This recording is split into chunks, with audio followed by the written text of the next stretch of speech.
എൻ്റെ ഒരു ക്ലയൻറ്റ് തന്നെ കുഞ്ഞുനാൾ മുതൽ തന്നെ പൂഞ്ഞ് പൂഞ്ഞ് എന്ന് പറഞ്ഞ് കളിയാക്കുന്നു. എനിക്കത് മനസ്സിലായില്ല, എന്താണ് ഇയാൾ ഉദ്ദേശിച്ചത്.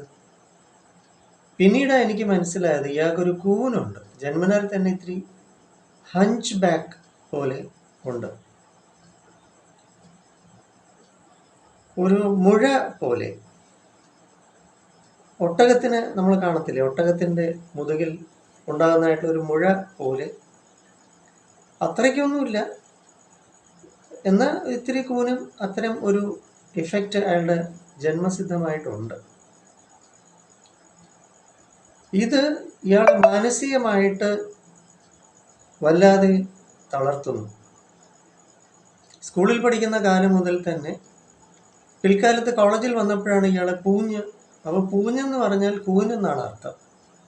പൂഞ്ഞെന്ന് പറയുമ്പോൾ അങ്ങനെ ഒരു അർത്ഥം ഉണ്ടെന്ന് ഞാൻ പിന്നീടാണ് മനസ്സിലാക്കിയത്. അപ്പം ഇയാളോട് ഞാനൊരു കഥയും പറഞ്ഞു കൊടുത്തു.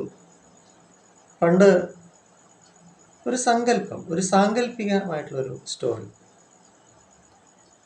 ഒട്ടകം, അതിൻ്റെ പൂർവികരായിട്ടുള്ള ഒരു ഒട്ടകം മഹാവിഷ്ണുവിനെ തപസ് ചെയ്ത് അങ്ങനെ ഭഗവാൻ പ്രത്യക്ഷപ്പെട്ടു. അപ്പോൾ ഈ ഒട്ടകം പറഞ്ഞു, തൻ്റെ ഈ ഒരു കൂന് സൗന്ദര്യമില്ല, മാറ്റിത്തരണം അവിടുന്ന്. അപ്പോൾ ഭഗവാൻ പറഞ്ഞു കൊടുത്തു, ഇതിലാണ് നിനക്ക് ഫാറ്റ് സ്റ്റോർ ആവുന്നത്, മരുഭൂമിയിലാണ് നിന്റെ ജീവിതം. കഠിനമായ ചൂട് താങ്ങാനും രാത്രിയിലെ തണുപ്പ്, ഇതിൽ നിന്നും ഒരു ചൂട് തിരിച്ച് രാത്രിയിലെ ചൂടായിട്ട് ലഭിക്കുകയും പകൽ സമയത്ത് ചൂടിൽ നിന്നൊരു സംരക്ഷണമാവുകയും, എത്രയോ ദിവസങ്ങൾ ഇയാൾക്ക് ഭക്ഷണം കിട്ടിയില്ലെങ്കിൽ പോലും ഒരു ഗ്രാം ഫാറ്റ് മാറുമ്പോൾ അത് 1 ഗ്രാം വെള്ളമായിട്ടോ മറ്റോ ആണ് മാറുന്നത് ഒട്ടകത്തിന്. അപ്പം അങ്ങനെ ഒരുപാട് അനുഗ്രഹമുണ്ട്. അപ്പം അതുകൊണ്ട് പ്രകൃതിയാൽ ഓരോന്നും ഓരോ തീരുമാനങ്ങളുണ്ട്. ഓരോ കാരണമില്ലാതെ പ്രകൃതി ഒന്നും ചെയ്യില്ല. അതിനാൽ നിന്റെ കുറവ് നീ അത് കാണണ്ട, നിനക്കത് അനുഗ്രഹം തന്നെയാണ്, നിനക്കത് മനസ്സിലാക്കൊള്ളൂ. അങ്ങനെ ഒട്ടകം അത് സ്വീകരിക്കുകയും തുടർന്നുള്ള തലമുറ അത് അങ്ങനെ തന്നെ ആ കൂനോട് കൂടി, കൂനല്ല അതിനൊരു ഹമ്പാണ്, ഹമ്പ് ഓടുകൂടി തന്നെ അതിൻ്റെ തലമുറകൾ വരുന്നു. അപ്പോൾ ഓരോന്നിനും അതിൻ്റേതായ കാരണങ്ങളുണ്ട്. അപ്പോൾ ആരും പൂർണ്ണരല്ല, എല്ലാവർക്കും അതിൻ്റേതായ ഇംപെർഫെക്ഷൻസ് ഉണ്ട്. പെർഫെക്ഷൻ എന്നൊന്നും ജീവിതത്തിലില്ല. എന്തായാലും തുടർന്നുള്ള എൻ്റെ കൗൺസിലിംഗ്, സൈക്കോതെറാപ്പി, ഹിപ്നോതെറാപ്പി,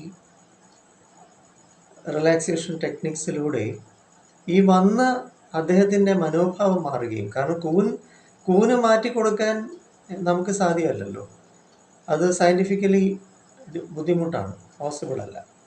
അയാൾക്കുള്ളത്, പക്ഷേ അയാളുടെ കാഴ്ചപ്പാട് മാറി, തനിക്ക് തന്നോട്ടുള്ള സമീപനം മാറി. തുടർന്ന് ഇയാളെ ഇനി ആര് കൂനിയോ അല്ലെങ്കിൽ എന്ത് വിളിച്ചാലും, ഒട്ടകം എന്ന് വിളിച്ചാൽ പോലും ഇയാളെ ബാധിക്കത്തില്ല. ആ ഒരു രീതിക്ക് ഇതിനെ സിസ്റ്റമാറ്റിക് ഡീസെൻസിറ്റൈസേഷൻ എന്നാണ് പറയുക. സൈക്കോളജിയിൽ ഇതിനെ നമ്മൾ ഡീസെൻസിറ്റൈസ് ചെയ്യുകയാണ്. ഇയാളുടെ ആ ഒരു സെൻസിറ്റിവിറ്റി, തന്നെ കളിയാക്കുന്നതിലുള്ള തനിക്കുണ്ടാകുന്നതായിട്ടുള്ള അപകർഷതാബോധം തന്നെ നിഷേധമായിട്ട് ബാധിക്കുന്നത് മാറിക്കിട്ടും. അപ്പോൾ ജീവിതത്തിലെ ഏത് കാര്യവും നമുക്കുണ്ടാകുന്നതായിട്ടുള്ള എത്തരം വിഷയങ്ങൾക്കും കുറവുകൾക്കും ഈ സിസ്റ്റമാറ്റിക്കുള്ള ഡീസെൻസിറ്റൈസേഷൻ സൈക്കോളജിയിലുള്ള തിയറി ഗുണം ചെയ്യും. ഞാൻ കൊല്ലം അയത്തിൽ മെഡിട്രീന ഹോസ്പിറ്റൽ സൈക്കോളജിസ്റ്റാണ്. ഞാൻ സൈക്കോളജിസ്റ്റ് നാഗരാജ്. നമുക്ക് സ്വന്തമായിട്ടും മുഖത്തലയിൽ NP സ്കൂൾ ഓഫ് തോട്ട്സ് ഉണ്ട്. അങ്ങനെ family counselling, family therapy, adolescent counselling, child psychology ഒക്കെ ഉണ്ട്. വന്ന് പ്രയോജനപ്പെടുത്തു. 9605743596.